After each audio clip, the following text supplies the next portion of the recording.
মাত্র ১ গজ কাপড়ে ছোট্ট রাজকুমারের পায়জামা। ছোট্ট ঘর, বড় চিন্তা। গ্রামের এক ছোট্ট ঘরে থাকত ৬ বছরের ছেলে রাফি আর তার মা মায়া। রাফির পুরনো পায়জামাটি এতটাই ছোট হয়ে গিয়েছিল যে হাঁটলেই গোড়ালি বেরিয়ে আসত।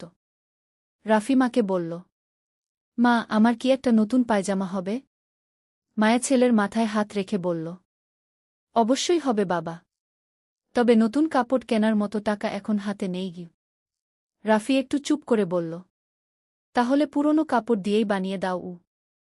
ভিডিওটি ভালো লাগলে লাইক দিন, আপনার পরিচিতদের সঙ্গে শেয়ার করুন এবং এমন সেলাই ও হাতের কাজের গল্প পেতে চ্যানেলটি সাবস্ক্রাইব করুন। মাত্র ১ গজ কাপড়। মায়া ঘরের পুরনো কাপড়ের বাক্স খুলে দেখল। সেখানে ছিল মাত্র ১ গজ সুন্দর নীল কাপড়। মায়া কাপড়টা হাতে নিয়ে মাপতে লাগল। সে মনে মনে বলল, এইটুকু কাপড়ে কি ৬ বছরের ছেলের পায়জামা বানানো সম্ভব? কিছুক্ষণ চিন্তা করে মায়া হাসল। চেষ্টা করলে সবই সম্ভব। মায়ের বুদ্ধি। মায়া কাপড়টা খুব যত্ন করে ভাঁজ করল। তারপর রাফির পুরনো পায়জামাটি মাপ হিসেবে ব্যবহার করল। সে কাপড়ের প্রতিটি অংশ এমনভাবে মাপল যাতে ১ ইঞ্চিও অপচ না হয়।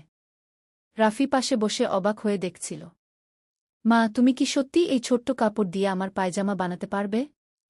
মায়া হেসে বলল, কাপড় ছোট হতে পারে বাবা, কিন্তু মায়ের ভালোবাসা কখনো ছোট হয় না গি। সেলাই মেশিনের শব্দ। পুরনো সেলাই মেশিনটি চলতে শুরু করল। ঠক ঠক ঠক। মায়া ধীরে ধীরে ২ পায়ের অংশ তৈরি করল।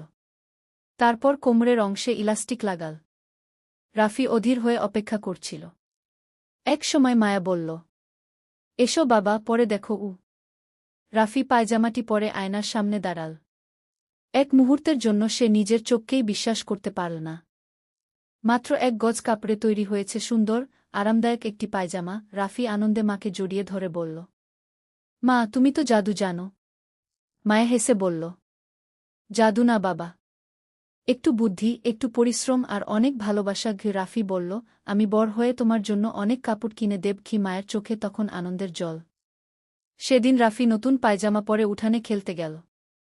আর মায়া সেলাই মেশিনের পাশে বসে ভাবল, অভাব থাকলেই স্বপ্ন থেমে যায় না। একটু বুদ্ধি আর দক্ষতা থাকলে ছোট্ট এক টুকরো কাপড়ও হয়ে উঠতে পারে বড় আনন্দের কারণ। সুতোয় বাঁধা স্বপ্ন, এক মেয়ের সংগ্রাম ও সফলতার গল্প। দৃশ্য ১, ছোট্ট ঘর, বড় স্বপ্ন। একটি ছোট্ট গ্রামের বাড়ি। টিনের ছাউনি দেওয়া ঘর। ঘরের এক কোণে পড়ে আছে একটি পুরনো সেলাই মেশিন।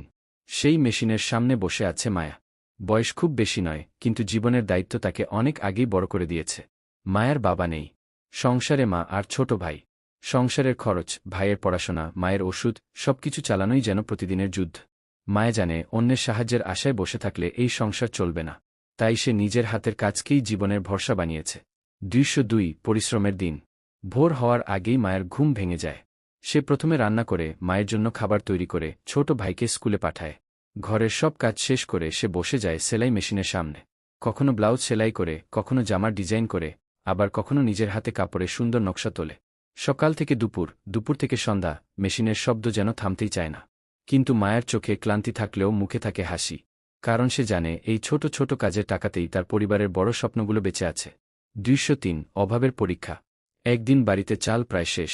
মা চিন্তিত হয়ে বললেন, মা, ঘরে আর বেশি চাল নেই। আজ রাতে কি রান্না করব? মায়া কিছুক্ষণ চুপ করে থেকে বলল, মায়া, তুমি চিন্তা করো না মা। আজ একটা কাজের টাকা পাওয়ার কথা আছে। আমি নিয়ে আসব। কিন্তু সেদিন কাজের টাকা পেতে দেরি হয়ে গেল। বাইরে তখন প্রচণ্ড বৃষ্টি। সবাই তাকে বল, আজ আর যেও না, কাল টাকা নিও। কিন্তু মায়া মনে মনে ভাবল, কাল পর্যন্ত অপেক্ষা করলে তো আমাদের ঘরের চুলা জ্বলবে না। বৃষ্টির মধ্যেই সে কাজের জায়গায় গেল। সেদিন তার হাতে কিছু টাকা এলো। টাকাগুলো হাতে নিয়ে মায়ের চোখে পানি চলে এলো। টাকার পরিমাণ খুব বেশি ছিল না, কিন্তু সেই টাকা তার কাছে ছিল অনেক বড় কিছু। কারণ সেই টাকা দিয়ে সেদিন তার মায়ের মুখে হাসি ফুটবে। দৃশ্য ৪, মায়ের ভালোবাসা। রাতে মায়া বাড়ি ফিরে মায়ের হাতে বাজারের ব্যাগ তুলে দিল। মা ব্যাগ খুলে দেখলেন চাল, ডাল আর কিছু প্রয়োজনীয় জিনিস। মা কিছু না বলে শুধু মেয়ের মাথায় হাত রাখলেন। তারপর বললেন, মা, তুই নিজের জীবনটা এত কষ্টে কাটাচ্ছিস কেন? মায়া মায়ের হাত ধরে বল, তুমি আর ভাই ভালো থাকলেই তো আমার জীবন সুন্দর মা। মা চোখের পানি মুছে বললেন, একদিন তোর এই হাতের কাজই তোকে অনেক দূর নিয়ে যাবে। মায়া মুচকি হেসে